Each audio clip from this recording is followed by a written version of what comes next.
One chemical reaction and equation. Consider the following situation of daily life and think what happened when milk is left at room temperature during summer. Iron, dawa, ban, nail is left exposed to humid atmosphere. Grapes getting fermented. Food is cooked. Food get digested in our body. We respire.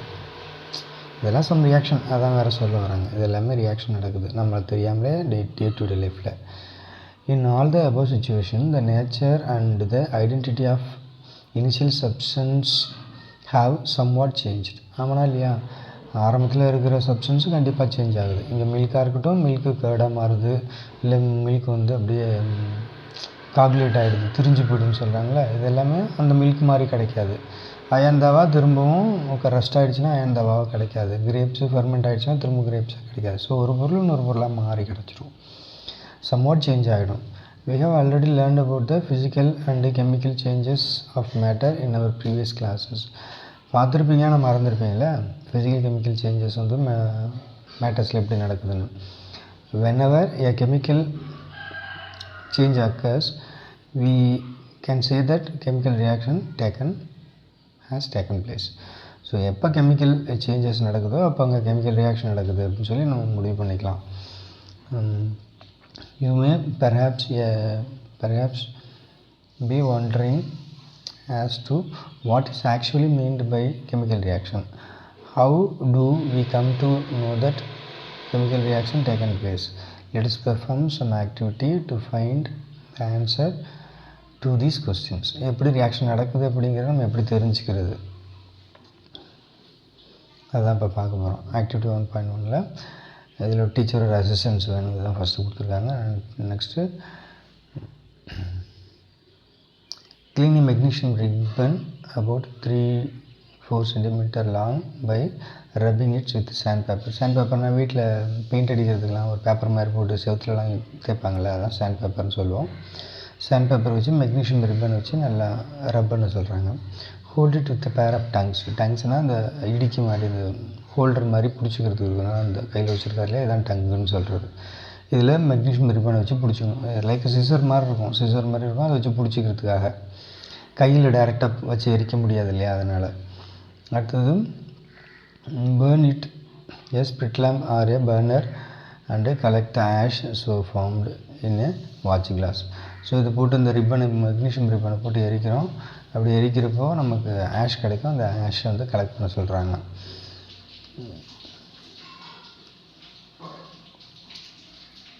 burn the magnesium ribbon keeping it away as far as possible from your eye. What do you observe? கண்ணுக்கு பக்கத்தில் வச்சுட்டு எரிக்காமல் கொஞ்சம் எட்டு தூரமாக வச்சுட்டு எரிக்க சொல்கிறாங்க. இதுலேருந்து என்ன தெரியுது அப்படின்னு கேட்குறாங்க. You must have observed that magnesium ribbon burns with a dazzling white flame. என்ன கலர் தெரியுமா? dazzling white ஃப்ளேமாக இருக்கும். அதாவது ஒரு மாதிரி பளிச்சுன்னு மின்னுன்னு சொல்லுவாங்களா, அது மாதிரி flame and change into white powder. அந்த மெக்னீஷியம் ரிப்பன் இப்போ என்ன செய்யணும், கீழே அந்த நம்ம ஆஷ் கலெக்ட் பண்ணுறோம்ல, அதில் ஒயிட் கலராக படிஞ்சிடும். This powder is magnesium oxide. It is formed due to the reaction between magnesium and oxygen present in the air. So இங்கே நம்ம கலெக்ட் பண்ண அந்த பவுடர் என்ன அப்படின்னு சொல்லி பார்த்தோன்னா மெக்னீஷியம் ஆக்சைடு தான். அது எதனால் நடந்துச்சு அப்படின்னு சொல்லி பார்த்தோன்னா மெக்னீஷியத்துக்கும் அட்மாஸ்பியரில் இந்த ஆக்சிஜனுக்கு இடையில இருந்த ரியாக்ஷன் தான். நம்ம எரிக்கிறப்போ magnesium react with atmospheric oxygen to form magnesium oxide. So இதான் அப்போ கெமிக்கல் ரியாக்ஷன் நடந்திருக்கு அப்படிங்கிறத நம்ம ப்ரூஃப் பண்ணிக்கலாம் அதுலேருந்து. அடுத்தது ஆக்டிவிட்டி. அப்போ எந்த பொருள் எரிஞ்சாலும் ஆக்சிஜன் கூட எரியும், அப்போ அங்கே கெமிக்கல் ரியாக்ஷன் நடக்கும். அதுதான் நம்ம சொல்ல வரோம் அதுலேருந்து. நெக்ஸ்ட் ஆக்டிவிட்டி 1.2ல் take a lead nitrate solution in a test tube, add potassium iodide solution to this. What do you observe? என்னென்ன எடுத்துக்கிட்டுருக்காங்க? லெட் நைட்ரேட் எடுத்துருக்காங்க, பொட்டாசியம் ஐயோடைடு எடுத்துருக்காங்க. அப்படி எடுக்கும்போது நமக்கு என்ன கிடைக்கும்? லெட்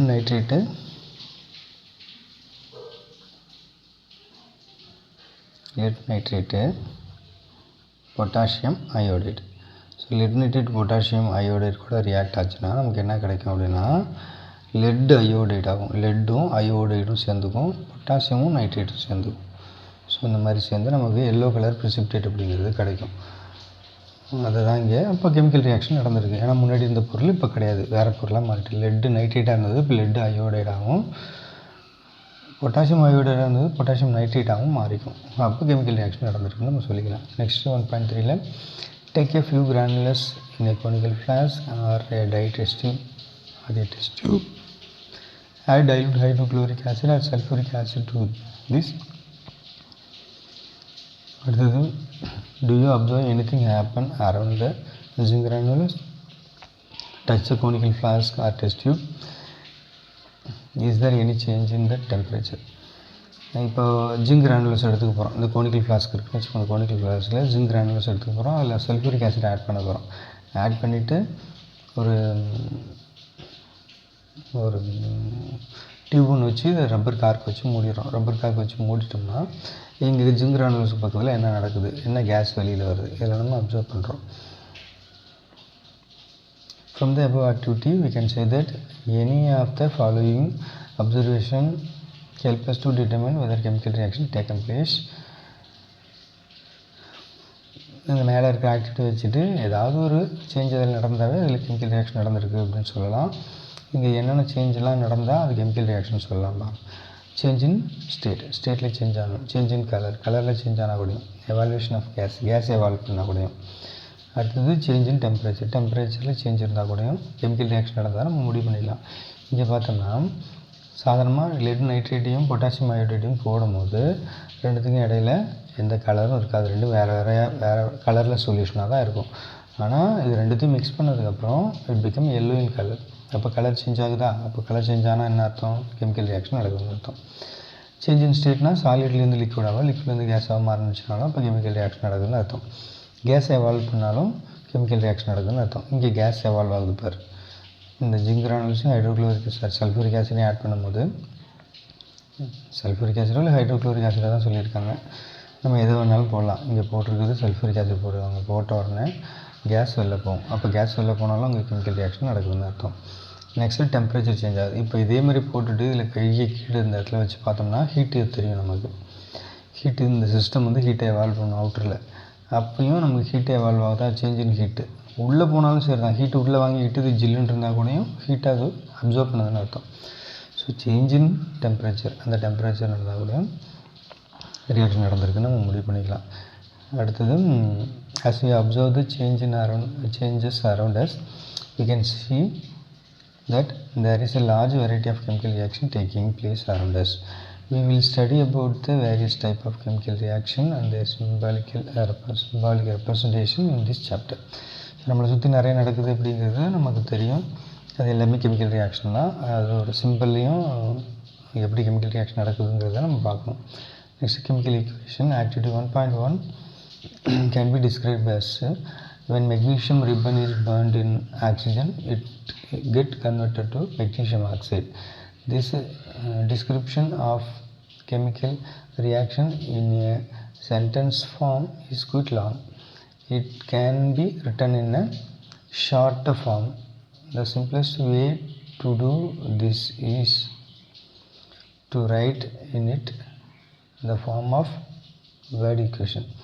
ஸோ இப்போ நம்ம magnesium ribbon react with oxygen to form magnesium ஆக்சைடுன்னு எழுதுறதுக்கு டைம் ரொம்ப லாங்காக எடுத்துக்குது. அந்த லாங்காக இல்லாமல் கொஞ்சம் ரொம்ப சின்னதாக சொல்லணும் அப்படிங்கிறதுக்காக யூஸ் ஆகிறதா வேர்டு ஈக்குவேஷன். திரும்ப வேர்டு ஈக்குவேஷன் தான் நம்ம கெமிக்கல் ஃபார்முலா கொண்டு வரும். ஸோ இங்கே வேர்டு ஈக்குவேஷன் யூஸ் பண்ண மெக்னீஷியம் ஏர் கூட ரியாக்ட் வித் ஆக்சிஜன் நமக்கு என்ன கிடைக்குது? மெக்னீஷியம் ஆக்சைடுங்கிறது கிடைக்குது. இது ரெண்டும் ரியாக்டன். ஏரோவுக்கும் லெஃப்ட் சைடில் இருந்தால் அது ரியாக்டன், ஏரோவுக்கு ரைட் சைடில் இருந்தால் அவங்க ப்ராடக்ட்னு பேர். ஏரோவுக்கு லெஃப்ட் சைடில் இருந்தால் ரியாக்டன், ஏரோவுக்கு ரைட் சைடில் இருந்தால் ப்ராடக்ட்னு பேர். இதை வேர்டு ஈக்குவேஷன் சொல்லுவோம். இப்போ ஒரு சாதாரணமாக ஒரு ஸ்டோரியிலேருந்து நம்ம என்ன பண்ணிட்டோம், ஒரு வேர்டு ஈக்குவேஷனை ரெடி பண்ணியாச்சு. கொஞ்சம் ஷார்ட்டாக கொண்டு வந்தாச்சு. The substance that undergo chemical change in the reaction, magnesium and oxygen are reactant. யார் சேஞ்சுக்கு போகிறாங்களோ அவங்களுக்கு பேர் ரியாக்டன்ட்னு சொல்லுவோம். The new substance is magnesium oxide formed during the reaction as a product. புதுசாக என்ன சப்ஸ்டன்ஸ் உருவானுச்சோ அது ப்ராடக்ட்னு சொல்லுவோம். இது ரெண்டு ரியாக்டன்ட், இது வந்து ப்ராடக்ட்னு சொல்லுவோம். The word equation shows change of reactant to product through an arrow placed between them. So இதில் நடுவில் arrow இருக்கும், இந்த பக்கமும் அந்த பக்கம் reactant ப்ராடக்ட்டும் இருக்கும். இந்த reactants are written on the left hand side with plus sign between them. So more then one reactant இருந்துச்சுன்னா ப்ளஸ் போடணும். ஒரே ஒரு ரியாக்டன்ட் இருந்தால் ப்ளஸ் போட தேவையில்லை. மோர் தென் ஒன்று இருந்துச்சுன்னா கண்டிப்பாக ப்ளஸ் போட்டு கொண்டு போகும். அடுத்தது the arrow head point towards the product side and shows the direction of the reaction. So இந்த ஆரோவில் என்ன செய்வோம்னா ஒரு இப்படி போட்டிருப்பாங்க, அந்த ஒரு லைனில் ஒரு இந்த கோடு போட்டிருப்பாங்க. இது எதை டினோட் பண்ணுதுன்னா ரியாக்ஷன் ஃபார்வர்டாக போகுது, இந்த பக்கமாக போகுது அப்படிங்கிறத ஷோ பண்ணுறது. இப்படியும் கூட போடலாமா? போடலாம். இப்படியும் கூட போடலாம். ஆனால் இது கொடுத்துச்சுன்னா போடலாம். இந்த பொருளையே இது கொடுத்துச்சுன்னா போடலாம்.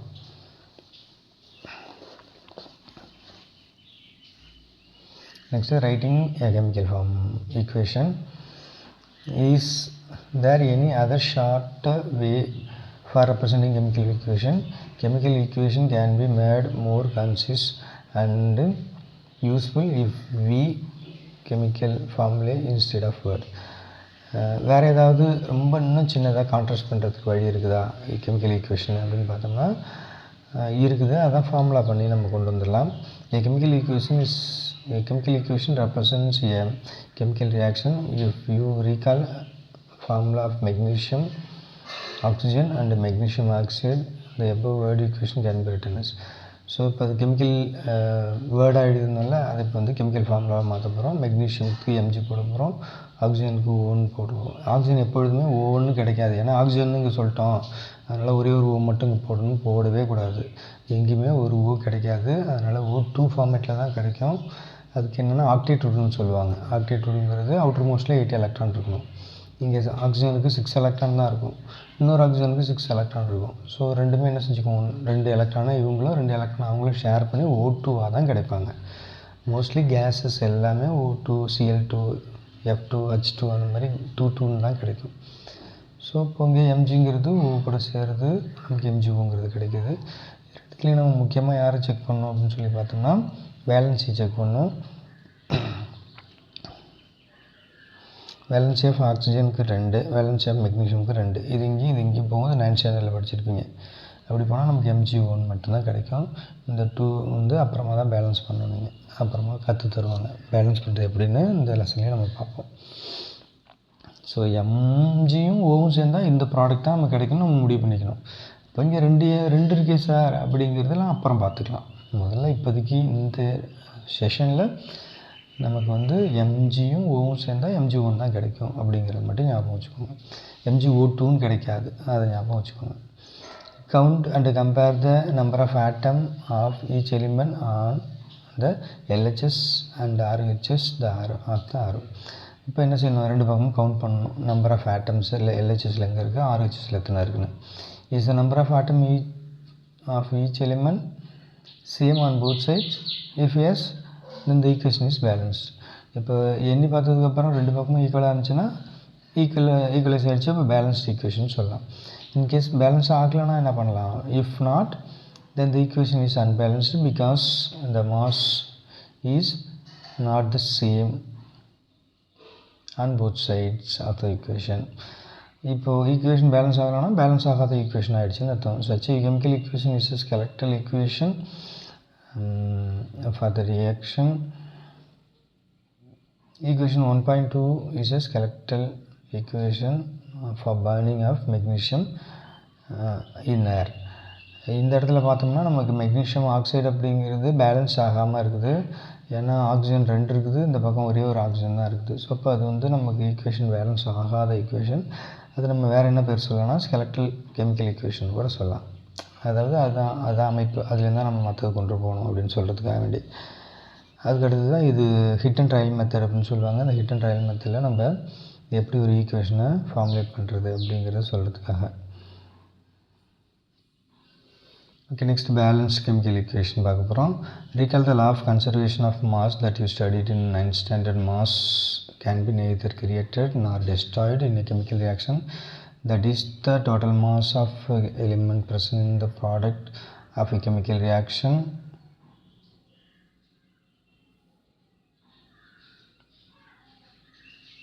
has to be equal to the total mass of the element present in the reactant. இங்கே ஆல்ரெடி 9th ஸ்டாண்டர்டில் படித்த மாதிரி மாஸை க்ரியேட் பண்ண முடியாது, டெஸ்ட்ராய் பண்ண முடியாது. அதே மாதிரி இங்கேயே நம்ம ரியாக்டன் சைடும் ப்ராடக்ட் சைடும் மாசு சேமாக இருக்கிற மாதிரி பார்க்கணும். In other word, the total number of atom of each element remains same before and after the chemical reaction. வேறு வழியில் சொல்லணும்னு சொன்னால் number of atoms in reactant side, number of atom in product side எப்பொழுதும் சேமாக தான் இருக்கணும். Hence we need to balance the chemical equation. This is the chemical equation balanced? Let us இந்த equation நம்ம எப்படி பேலன்ஸ் பண்ணலாம் அப்படிங்கிறத செக் பண்ண சொல்லலாம். ஜிங்குங்கிறது யார் கூட சேருது? சல்ஃபூரிக் ஆசிட் கூட சேருது. ஜிங்க் சல்ஃபேட்டும் ஹைட்ரஜனும் நமக்கு கிடைக்குது. இங்கே the above equation may be represented by the following chemical equation. எப்படின்னா Z10 போடுறோம், H2SO4 போடுறோம், சல்ஃபூரிக் ஆசிட்னா H2SO4, Z10னா ஜிங்க். எப்படி போட்டோம்னா நமக்கு ஜிங்க் சல்ஃபேட் அப்படிங்கிறது கிடைக்குது, H2 கேஸ் அப்படிங்கிறதும் கிடைக்குது. இங்கே எல்லாமே இப்போ டேப்லெட் பண்ண போகிறோம். நம்ம எல்லாத்தையும் டேப்லெட் பண்ணாங்க. எலிமெண்ட் என்னென்ன இருக்குது? ஜிங்க் இருக்குது, அதனால் ஜிங்க் எடுத்து போட்டோம். H இருக்குது, H எடுத்து போட்டாச்சு. S இருக்குது, S எடுத்து போட்டாச்சு. O4 இருக்குது, O4 போட்டாச்சு. ஸோ இது எல்லாத்தையும் போட்டு எல்லாம் எத்தனை இருக்குது ரியாக்டன் சைடுன்னு பார்க்க போகிறோம். எல்லாம் ப்ராடக்ட் சைடில் எத்தனை இருக்குதுன்னு பார்க்க போகிறோம். ரெண்டுமே ஈக்குவலாக இருந்துச்சுன்னா ஈக்குவேஷன் பேலன்ஸ்ட் ஆகிருக்குன்னு அர்த்தம்.